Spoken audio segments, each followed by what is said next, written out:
Okay, hello everybody. Hope you're having a lovely morning wherever you are.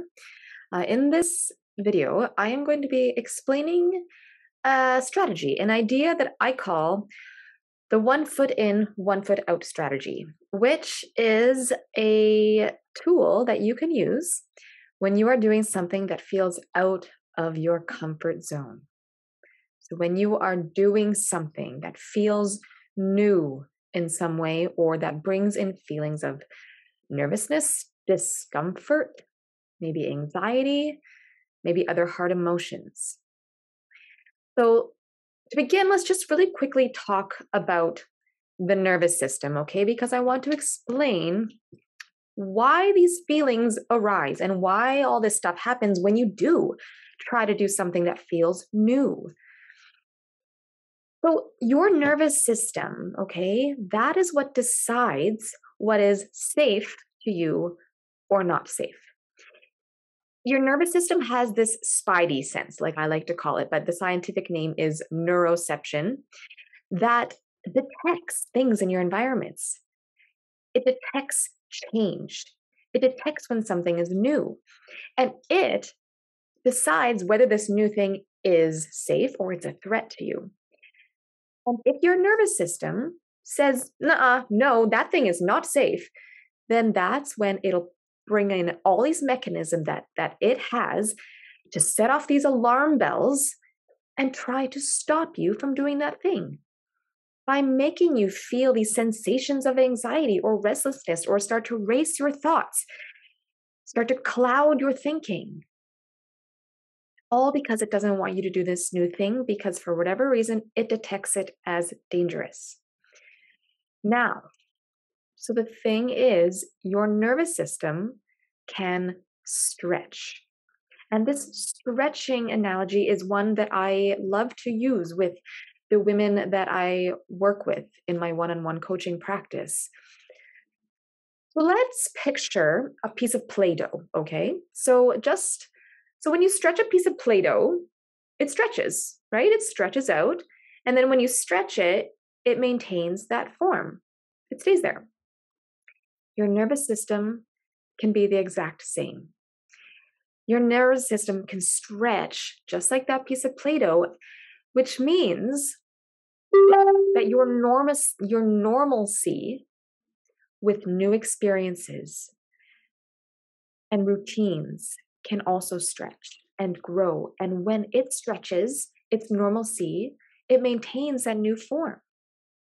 So every step you take that does bring in a bit of discomfort, every time you do stretch yourself into a place that feels new or uncomfortable, and you're able to stay with it, stay with that feeling so you don't run from it, you don't numb it. You are learning that this new behavior is okay and that you can get through it. And by doing so, your nervous system has stretched a little bit more. But in order to do that stretching, in order to stretch your nervous system, you need to do those things. So that's what we're talking about today. So then the question is, how do you do it? How do you actually do those things that feel new and scary and bring up uncomfortable emotions? And how do you get through those feelings that come up as you do so?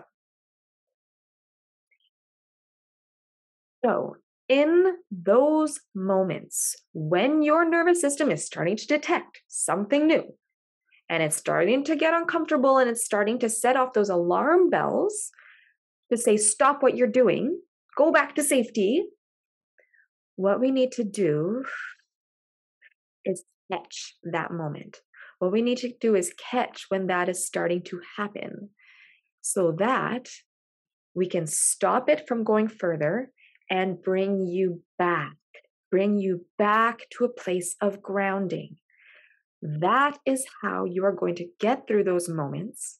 And that is how you are going to stretch your nervous system ability to do more, to expand your routines, to get out of your comfort zone. Now, important note here, this lesson today is different from strategies to calm you down from a place of anxiety. So if you are have already gone off to this more ungrounded, anxious place where you're really there, you're feeling the anxiety, your thoughts are spinning, you're racing heart, you're hot, whatever it may be for you, these are probably not going to be the things that work for you, or might not be.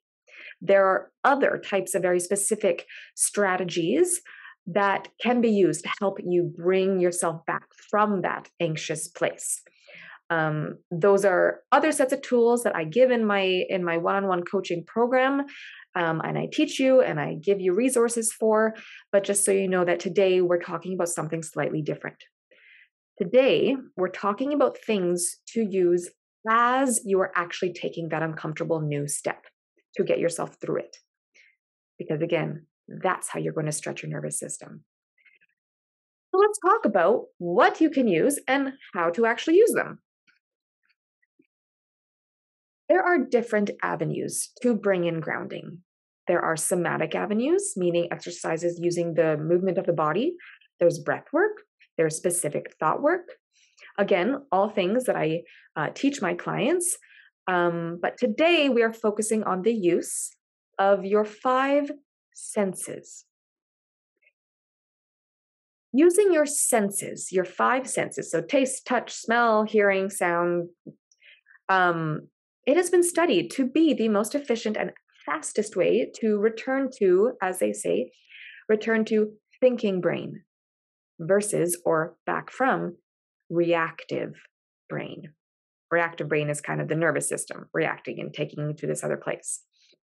As such, using those senses can be one of the most efficient ways to bring you back to the present moment, to yourself, to your true self, to the here and now. So, what can these items using your 5 senses be? They might be an item that you can physically hold in your hand, like a rock or a pendant or a small figurine or other sort of gift that maybe someone gave you. This could be a picture, something that you look at, something that makes you smile or has a positive memory attached to it. This could be a scent, so something you smell. It could also be an audio recording that you put on and listen to, or music that you blare or put into your earphones. It can also be taste. Now, this might be kind of the next level of work to use taste, but it could be something like a sour candy or a piece of orange. All of these things are, in a sense, practicing mindfulness. So what you're doing here is helping you come back to that present moment, to zone you back in, to remind you that you are here, you, the real you, and that you, therefore, are separate from your thoughts. You are someone that is separate from the thoughts you are having. So how does this actually play out and look like? This is when I am talking about this 1 foot in, 1 foot out strategy that I talk about with my clients. First, let's talk about some common thoughts that the disordered eating part or the eating disorder part often says, and that I hear often from the women that I work with. Chances are there's a part of you that wants you to believe that you are going to go out of control if you do something new. Right now, it doesn't want to trust that you will be able to control yourself, or it doesn't trust that you will be able to handle the feelings that come up. I wonder if you've had this thought before. And this feeling of, I won't be able to stop, or I won't be able to control myself, or I won't be able to handle it. I won't be able to handle those feelings. I wonder if those thoughts are stopping you or have stopped you in the past from taking these steps. Just something to think about. That thought or that part of you is probably saying that if you do let go in any way, that you will go all the way to the other side. And because of these thoughts that this part of you, this eating disorder part of you is saying, that's why right now you don't trust yourself. because you're being convinced by those thoughts. So I get it. There is this thought, there is this belief and this fear that if we do let go, we will just go all the way to this other side, this other place that feels maybe shapeless, maybe structureless, maybe like you'll just be floating here in this unknown place. And there's probably some harsh words attached to that from this part. Maybe those words are slob or lazy or glutton or failure. But you see how this part of you really works in the black and white. It thinks if you let go, you're going to be in this unknown place and you're going to be stuck there. The thing is that you won't be. And the thing is that you do have control and you always will have control. So our work here in this 1 foot in, 1 foot out analogy is helping you trust that, helping you learn that when you let go, you're not going to be stuck over in this other place that feels completely structureless. You're not going to be lost there. You always have the control to come back and have control. Okay, so let's get into the actual practice. Let's take a specific example here. Let's say you are challenging yourself to eat something new in some way, maybe something that's been off your allowed list, or perhaps it's a food that you feel like you have a history with and that you feel right now, if you let yourself eat it, you will lose control. So you consciously begin to eat this food.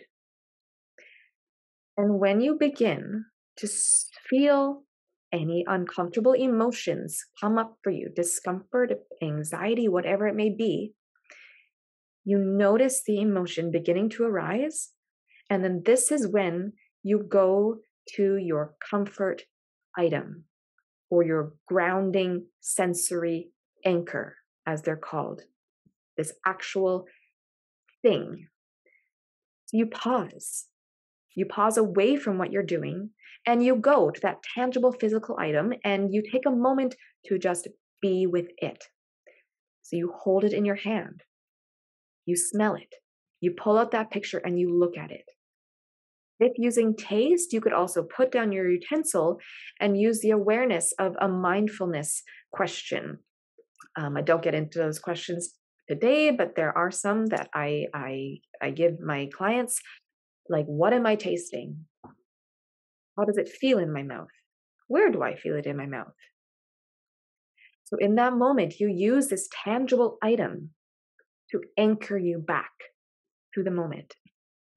And then when you sense that that emotion that was beginning to rise has begun to melt back down to a manageable place again, then you return to that food or that meal. And maybe you still have that item in your hand or the picture beside you. So if we were to take a more maybe abstract example, let's say resting and stillness feels uncomfortable or scary to you right now. It's something I do as a coach with the women I work with based on their unique place. We set what the next safest goal is to stretch them forward. So let's say your challenge is to begin to allow yourself to just do nothing, to rest, or even 5 minutes. 5 minutes of sitting on the couch and reading, or watching TV, or sitting outside, whatever it may be. This is where you're going to start. Got to start somewhere to start the stretching process. So again, when emotions begin to arise, that discomfort begins to rise, first you name it. You say, this is what I'm feeling, this is happening. And then you go to that grounding anchor. You hold it, you look at it, whatever it may be, to bring yourself back to the moment. And maybe you just start with those 5 minutes. But that is how we stretch, by doing a little today, a little more next week, a little more next week. And as you take those steps, this is how you have 1 foot in and 1 foot out. You allow yourself to take a step into that discomfort, into that new land. You take a step into this new territory. But then when you need to, you step back out with the help by using this tangible sensory grounding anchor, this comfort item, to bring you back to the moment and remind yourself you are here. 1 foot in, 1 foot out. You always have the ability to come back out. And you use these sensory items, these grounding anchors, to do that. If you would like to, not just learn more of these types of actual practices to begin practicing. Someone just played music outside. Sorry if you heard that. But you also want to learn why this is happening for you, why these feelings are coming up for you, and to learn strategies to begin to soothe and overcome them. But you also want to stay consistent to them, because accountability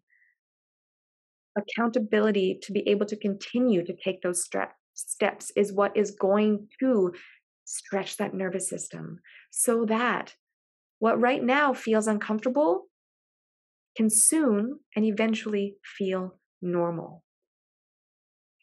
If you would like to learn these things, or would like to just talk to me about what your process would look like, where you can start, what our goals would look like together, then reach out to me. You can comment below this video, or send me a direct message, or send me an email at any time, and we'll just chat about it. We'll chat about where you're at and where you want to be, and what the process can look like to get you to where you want to go. If you have any questions about this video today, let me know, and we'll talk soon.